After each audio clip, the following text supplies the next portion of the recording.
Maxwell-Boltzmann distribution graphs and reaction rate.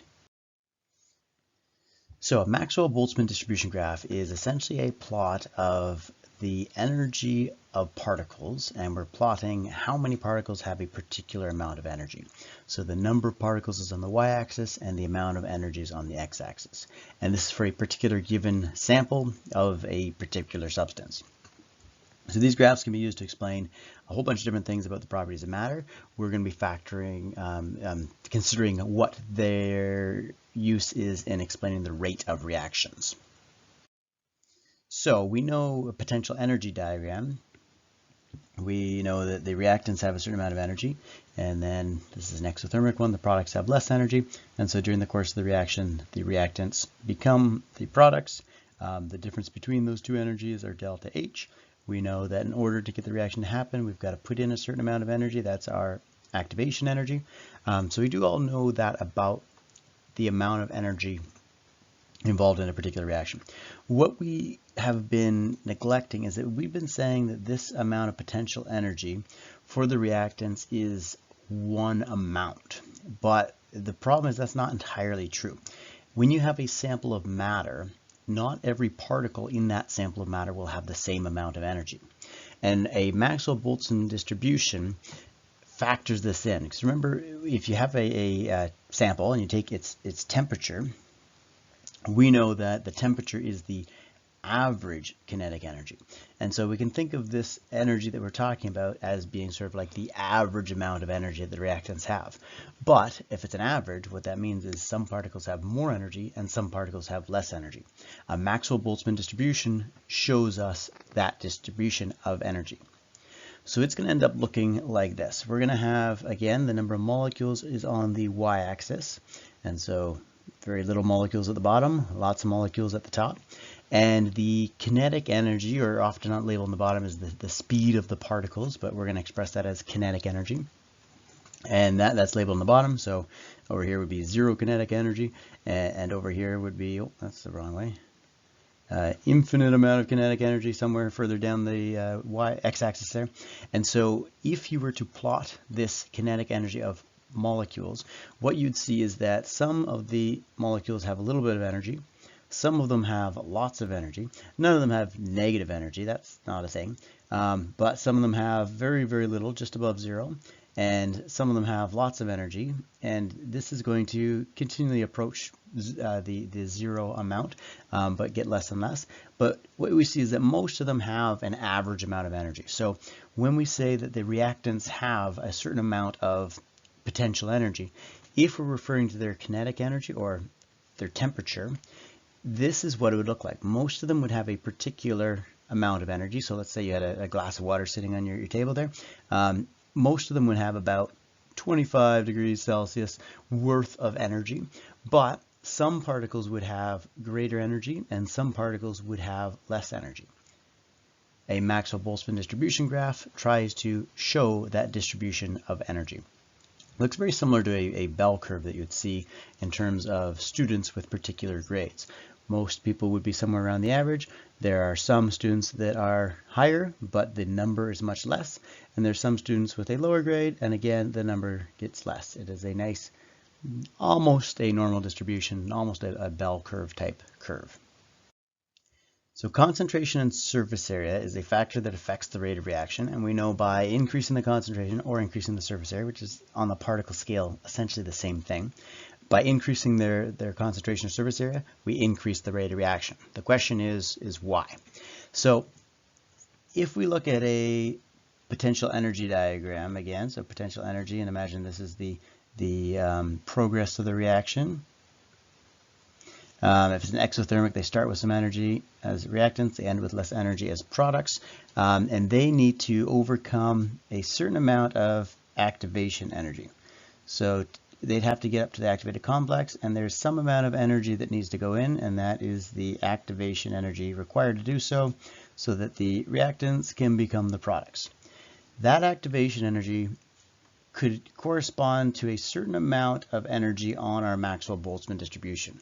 So imagine, often when they're on here, they're called the threshold energy, but imagine there's a certain amount of activation energy that is required. So imagine this is the activation energy required to do the reaction.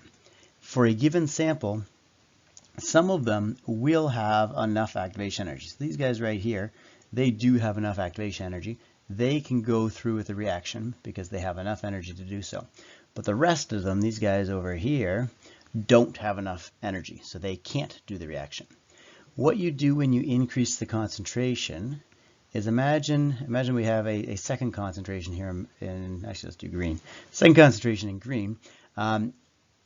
If this is representing the energy of the sample, if we had a larger sample, so if I drew a larger sample, it's essentially the same curve, just it has a greater area underneath this because the area under the curve is essentially the amount of particles you're dealing with.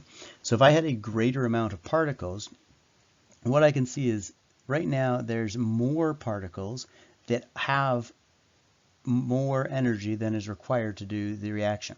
So by increasing the concentration, I essentially get a greater amount of particles that have the right amount of energy to overcome the activation energy barrier and complete the reaction. So increasing the concentration, or the surface area, same thing, increases the amount of particles which have the necessary energy to complete the reaction, and therefore the rate of reaction will be faster. Temperature, a little bit trickier to understand, but again, same thing. There's going to be some, again, potential energy. Let's imagine an exothermic reaction.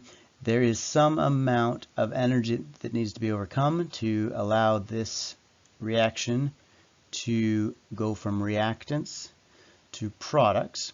And so there is a activation energy here that is needed for this reaction to happen. And this would correspond to some place on our graph here. And again, we could think of that as being the activation energy, or sometimes called the threshold energy.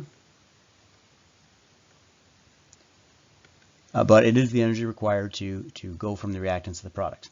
Now, let's say this is a certain temperature. So remember the energy, this is going to be, let's call it T1, and it's a low temperature. Now, if we increase the sample, so let's say this is, I don't know, a cup of some solution that we have. If we heat it up, we don't get any more. So we're not going to, like when we concentration, we actually had more of the particles. But when we heat something up, we don't get more of it. We have the same amount. So you can kind of think of it as if this is a string. It's fixed on the zero point of the axis. So if we were to increase it, essentially we need to move the curve further to the right because it'll have higher kinetic energy. So we're going to, if we have a second temperature in which we heat the substance up to, we're going to move the curve to the right, but it's fixed at the 0 point here, and we can't increase the surface area underneath it. So let's do this in orange as the second temperature. So essentially what happens is the curve sort of flattens out a little bit and moves over. Now the average temperature is higher, so T2 at a higher temperature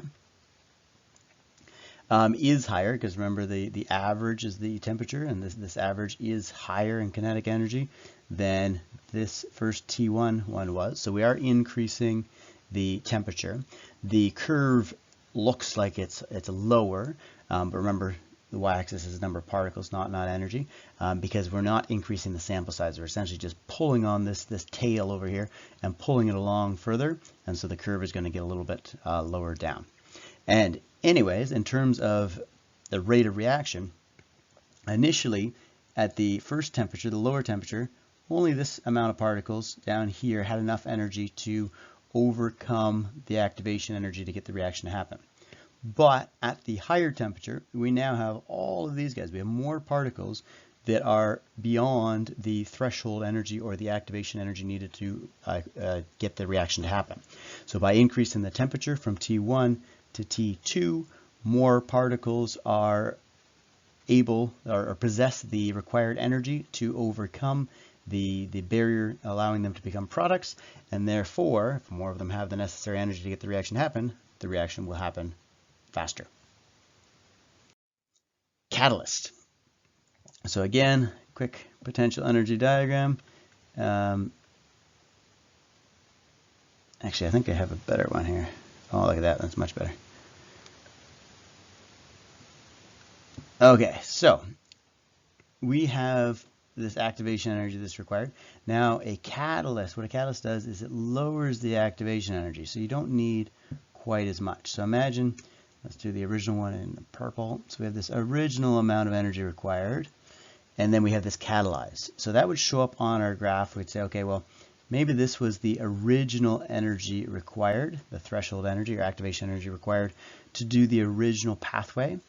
What a catalyst does is it provides another pathway, and we see this on our potential energy diagram, that has a lower activation energy. So this EA2 is a secondary pathway, some other way that the catalyst provides, and essentially it's like moving the threshold energy required to a lower point. And so this EA, it's called 2, or the catalyzed activation energy, it's not a blue line, but it is going to be lower down. And so essentially, originally, only a few particles had the necessary energy. But if you lower the bar, as with many things, more people are going to be able to achieve it, or in this case, more particles are going to be able to overcome that barrier. So a catalyst lowers the activation energy, allowing for more particles to perform the particular reaction that you're talking about, speeding up the rate of reaction. Nature of reactants. We know that some things are more reactive than others. So let's imagine that, I don't know, this is a piece of gold, let's say. Oh, that's not gold. Let's go gold. And imagine this is a piece of iron. So you buy your car and it happens to be made out of iron. Iron will oxidize, and that particular reaction has a certain activation energy. So to get iron to oxidize, let's say it requires a certain amount of energy, so that's the EA activation energy to get iron to oxidize. So there's a bunch of the iron particles that will have the necessary energy to do that reaction. Because they're iron, they have a certain amount. Now gold could also oxidize, but its activation energy might be much higher for that to happen. So very few of them will have the necessary energy in order to do that. So essentially, when you're looking at nature reactants, you have to consider two different situations. They're two different substances, and so they would have different requirements to do a particular process like oxidize. And if something is less reactive like gold, the reason why it's less reactive is the particular thing that you're trying to do is more difficult to do. It's like having a higher threshold energy, higher activation energy to get that task to happen.